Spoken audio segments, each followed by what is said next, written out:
जब हम ब्रिटिश राज के बारे में सोचते हैं तो दिमाग में क्या आता है? शायद बड़ी बड़ी लड़ाइयाँ, तलवारें, सिपाही, है ना?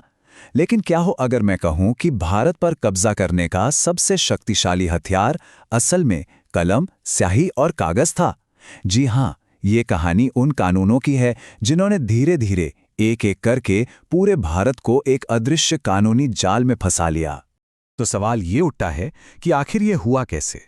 मतलब सोचिए, एक प्राइवेट ट्रेडिंग कंपनी वो एक पूरे उपमहाद्वीप पर कब्जा कैसे कर सकती है। इसका जवाब हमें सिर्फ जंग के मैदानों में नहीं, बल्कि उन मोटी मोटी कानूनी किताबों के पन्नों में मिलता है जिन्हें शायद ही कोई पलटकर देखता था। तो चलिए इस पूरी कहानी को हम 5 हिस्सों में समझते हैं। सबसे पहले हम देखेंगे कि कैसे अंग्रेजों ने अपनी ही ट्रेडिंग कंपनी पर नकेल कसी। फिर 1857 के बाद कैसे सत्ता सीधे क्राउन के हाथ में आई और उन्होंने एक मजबूत एडमिनिस्ट्रेटिव मशीन खड़ी की। इसके बाद हम सुधारों की धीमी चाल को समझेंगे और आखिर में जानेंगे कि इस राज का बनाया हुआ कौन सा ढांचा आज भी हमारे बीच मौजूद है। तो चलिए शुरू करते हैं। ये बात थोड़ी अजीब लग सकती है, लेकिन शुरू शुरू में ब्रिटिश सरकार का इरादा कोई साम्राज्य बनाने का था ही नहीं। उनका पहला और सबसे बड़ा मकसद तो अपनी ही ईस्ट इंडिया कंपनी पर काबू पाना था, जो पूरी तरह बेलगाम और भ्रष्ट हो चुकी थी। और सारी गड़बड़ की जड़ थी ये दोहरी प्रणाली। जरा सोचकर देखिए, आपको किसी से टैक्स वसूलने का पूरा अधिकार मिल जाए, लेकिन उस इलाके के विकास या लोगों की भलाई की कोई जिम्मेदारी ना हो, तो क्या होगा? आप सिर्फ पैसा बनाएंगे। और ठीक यही हुआ। कंपनी के अफसर तो अमीर हो रहे थे, लेकिन जनता पिस रही थी और खुद कंपनी दिवालिया होने की कगार पर पहुंच गई थी। इसी बर्बादी ने ब्रिटिश सरकार को दखल देने पर मजबूर कर दिया। अब यहां एक पैटर्न पर गौर कीजिए। ये कानून एक तरह से एक सीढ़ी जैसे थे, जिस पर ब्रिटिश सरकार धीरे धीरे चढ़ रही थी और कंपनी को नीचे धकेल रही थी। 1773 में पहली बार लगाम कसी गई। 1784 में तो साफ साफ कह दिया गया कि कंपनी की जमीन असल में ब्रिटिश संपत्ति है। और इसके बाद तो जैसे सिलसिला ही शुरू हो गया। हर नए एक्ट के साथ कंपनी के पर काटे गए, जब तक कि सारी ताकत लंदन नहीं पहुंच गई। और फिर सब कुछ बदल गया। साल था 1857, जब विद्रोह की आग भड़की। ये वो टर्निंग पॉइंट था जिसने साबित कर दिया कि एक बिजनेस कंपनी से भारत जैसा विशाल देश नहीं संभल सकता। ये विद्रोह एक तरह से कंपनी के ताबूत में आखिरी कील था। और इस विद्रोह का नतीजा वो था ये कानून, 1858 का act for better government of India. बस एक झटके में ईस्ट इंडिया कंपनी का राज खत्म हुआ और भारत पर ब्रिटिश क्राउन का सीधा शासन शुरू हो गया। अब भारत की कमान सीधे लंदन में बैठे एक सेक्रेटरी ऑफ स्टेट के हाथों में थी। तो ठीक है, कंपनी तो चली गई, लेकिन अब सवाल ये था कि इतने बड़े देश पर कब्जा बनाए कैसे रखा जाए। और इसी जरूरत से जन्म हुआ उस चीज का जिसे स्टील फ्रेम कहा गया, यानी सिविल सर्विस, सेना और पुलिस। एक ऐसा ढांचा जिसका सिर्फ एक ही मकसद था, कंट्रोल, टोटल कंट्रोल। इसकी शुरुआत की लॉर्ड कॉर्नवालिस ने।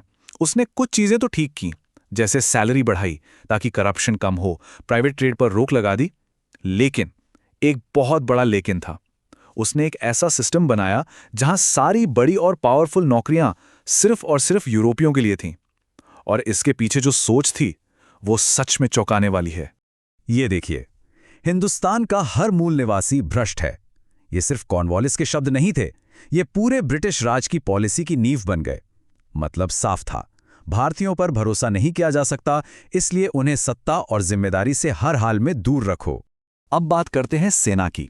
1857 के बाद इसे पूरी तरह से बदल दिया गया और यहां फूट डालो और राज करो की पॉलिसी का सबसे खतरनाक रूप देखने को मिलता है। अंग्रेज सैनिकों की संख्या बढ़ाई गई, तोपखाने जैसे जरूरी हथियार भारतीयों से ले लिए गए। पर सबसे शातिर चाल थी मार्शल रेस, यानी लड़ाकू जातियों का कॉन्सेप्ट लाना। सेना को जाति और धर्म के नाम पर ऐसे बांट दिया गया कि वो आपस में ही लड़ते रहें, पर कभी अंग्रेजों के खिलाफ एक ना हो पाएं। और अगर इसमें कोई शक बाकी हो कि ये सब जानबूझकर किया जा रहा था, तो जरा भारत के secretary of state Charles Wood की ये बात सुनिए। ये कोई इत्तेफाक नहीं था, ये एक सोची समझी ठंडे दिमाग से बनाई गई स्ट्रैटेजी थी। तो अब ये पूरा कंट्रोल का सिस्टम खड़ा हो गया था। अब इसे चाहिए था एक कानूनी ढांचा। इसके लिए अंग्रेजों ने क्या किया, उन्होंने भारत के सदियों पुराने अलग अलग कानूनों को हटाकर एक जैसा यूनिफॉर्म कानून लागू कर दिया। और हां, इंडियन पीनल कोड और क्रिमिनल प्रोसीजर कोड जैसे कानून उसी दौर की देन है। कहने को तो ये एक कानून का राज था, पर असल में ये एक ऐसा सिस्टम था जिसमें आम इंसान के लिए इंसाफ पाना बहुत मुश्किल और महंगा हो गया। तो चलिए अब कहानी के आखिरी दौर में चलते हैं। अब तक भारत में भी राष्ट्रवाद की भावना बढ़ रही थी और एक राजनीतिक चेतना जाग रही थी। तो अंग्रेजों को भी कुछ तो करना ही था, लेकिन उन्होंने जो किया वो बहुत ही धीमे और न के बराबर सुधार थे। उनका असली मकसद हक देना नहीं, बल्कि किसी तरह अपने राज को बचाए रखना था। ये चार्ट देखिए, ये अपने आप में पूरी कहानी कह देता है। हाँ, काउंसिल में भारतीयों की गिनती तो बढ़ रही थी, पर ये कुछ ऐसा था कि आपको एक बहुत जरूरी मीटिंग में एक कुर्सी तो दे दी, पर मुंह पर टेप लगा दिया। आप ना कुछ बोल सकते हैं, ना कोई फैसला ले सकते हैं। असली ताकत तो हमेशा अंग्रेजों के पास ही रही। और इन सुधारों के नाम पर भी फूट डालो और राज करो का खेल चल रहा था। 1909 में उन्होंने मुसलमानों के लिए अलग वोटिंग सिस्टम यानी सेपरेट इलेक्टोरेट शुरू किया। फिर यही चीज सिखों और ईसाइयों के लिए भी कर दी।